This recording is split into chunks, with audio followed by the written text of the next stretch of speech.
I switched my home network to a 10 gig connection, all for about $160.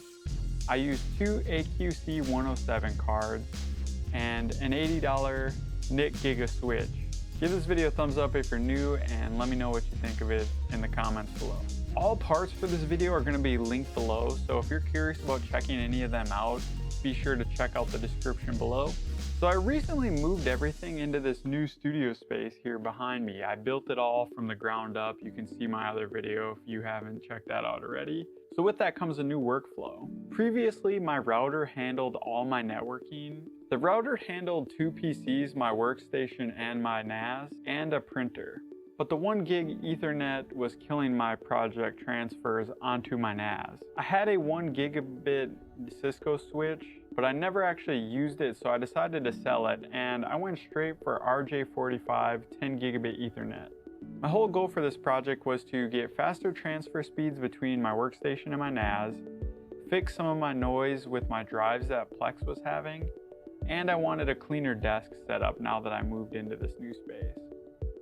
Before I really dove into all of this, I didn't really even expect to be able to get a whole 10 gig Ethernet for this setup for $160, but after doing a little digging, I can share my process for doing so. I was deep diving on different 10 gig PCIe cards, and usually the budget ones are going to be the old Intel versions, but they have problems with Windows for my discovery. So I landed on two AQC 107s. They draw less power and they produce less heat, and honestly they were roughly the same price, the ones that I found, as the other Intel chips, so I decided to go this route. They do have a newer version, but they cost a lot more. And since I only need two 10 gigabit Ethernet ports, I found the NICGIGA S250402T for $80. With moving to the new studio space, I had to move my fiber optic line from upstairs to the basement level where I'm at now. And the 10 gigabit connection connects to my NAS and workstation. The good thing about this switch as well is that there's 4 other ports for 2.5 gigabyte connection. So if there's any other future things I want to add to this, I can without compromising on speed in a lot of ways. I like that this was RJ45, just plug and play. It didn't really have to have me messing around with SPF ports and find adapters for fiber to RJ45. This really kept costs down and made it easier for me.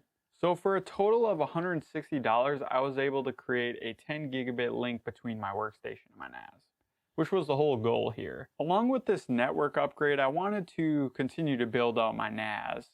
Because my motherboard was limited on SATA connections, I needed to get 2 more ASM1166 SATA cards. And thank you, SilverStone. They actually helped me build my workstation and my NAS with a lot of the parts that they've sent me. They also sent me 2 monitor stands that we'll talk about later in the video. But the 2 SATA cards that they sent me was causing my NAS to have no post boot. It required me to actually flash them, so I had to move them to my workstation, flash them on the Windows machine, and then plug them into my NAS. I also had to do a little bit of the BIOS tweaking to get this set up originally, and I had to do that again for these SATA cards. I had to take 2 of their cables, I forget the name of them, I'll link them below. But with that, I was able to actually complete the rest of my NAS build to where I could have every single drive accessible and connected to the motherboard.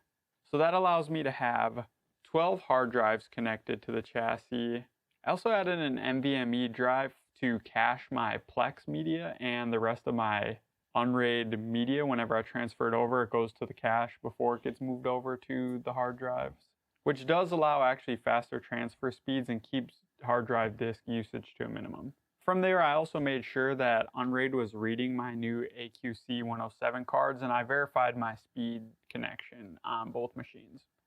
So with the test, I was able to get about 9 gigabytes per second end-to-end copies between my NAS and my workstation, which before I even did any of this, I believe I was getting about 100 megabytes to 400 megabytes. I can't remember the exact speed, but it was taking forever to transfer over movies, media files, and more. So this is really why I just wanted that quality of life upgrade. Plus, it actually allowed me to deep dive with UNRAID, Plex, and learn a little bit more about home networking. which is why I really wanted to dive into this, because ever since I built my NAS, I really haven't tinkered with it enough. And this gave me the perfect excuse to kind of take a deeper dive and learn a few new things.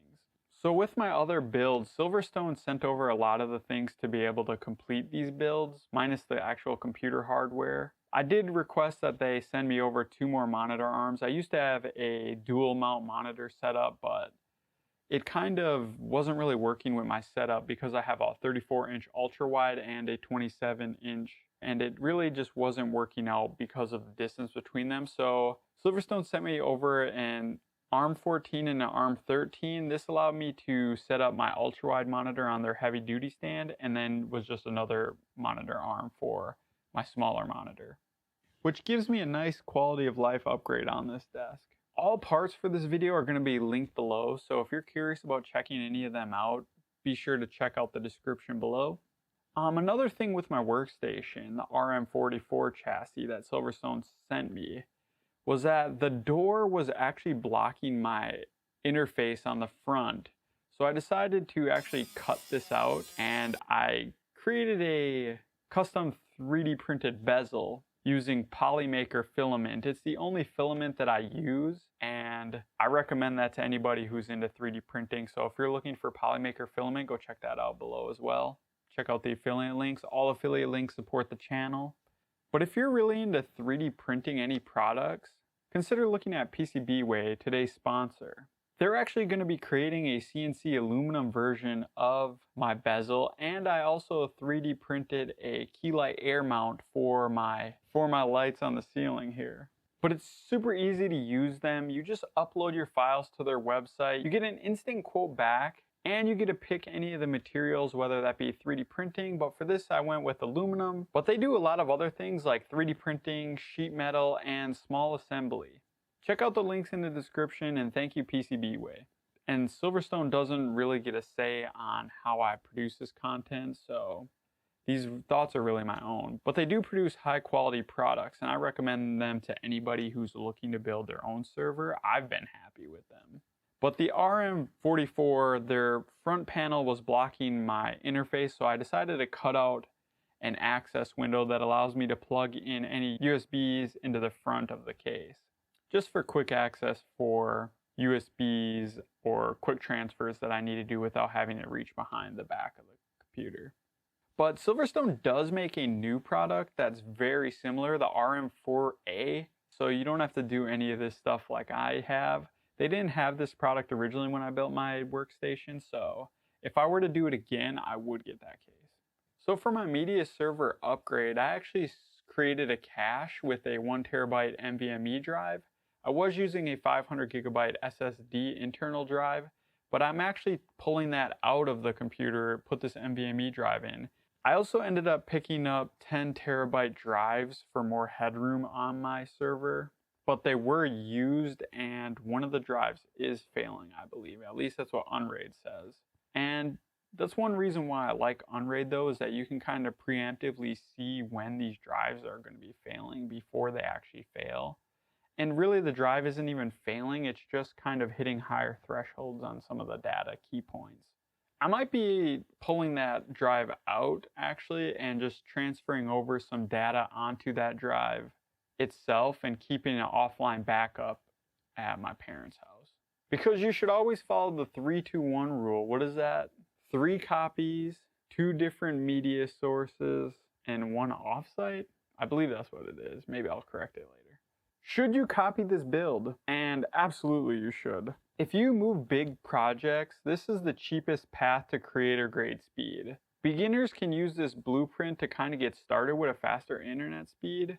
And you should do this if you're a budget-minded creator like myself, a HomeLab beginner who wants to dabble with different networking options, prosumer editors who do this stuff full-time and just need to be able to have a backup to transfer between different computers.